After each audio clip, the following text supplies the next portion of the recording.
40 দিনের ব্যবধানে আবারও ভারতের রাষ্ট্রদূতকে তলব করে প্রতিবাদ জানালো বাংলাদেশ। এবারে আন্তর্জাতিক আইন অমান্য করে সীমান্তে কাঁটাতারের বেড়া নির্মাণের চেষ্টার প্রতিবাদ জানাতে ভারতের রাষ্ট্রদূতকে তলব করে পররাষ্ট্র মন্ত্রণালয়।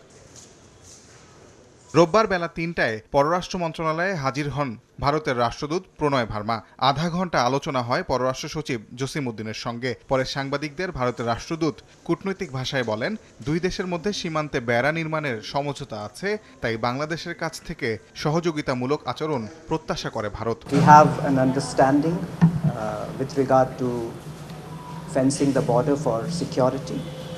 Our two border guarding forces, BSF and BGB, have been in communication in this regard. We expect that understandings will be implemented and that there will be a cooperative approach to combating crime. সীমান্তে BSF এর কার্যকলাপের বিষয়ে প্রণয় ভার্মাকে বাংলাদেশের গভীর উদ্বেগের বিষয়ে জানিয়েছেন পররাষ্ট্র উপদেষ্টা। ব্রিফিংয়ে একথা জানান পররাষ্ট্র মন্ত্রণালয়ের মুখপাত্র।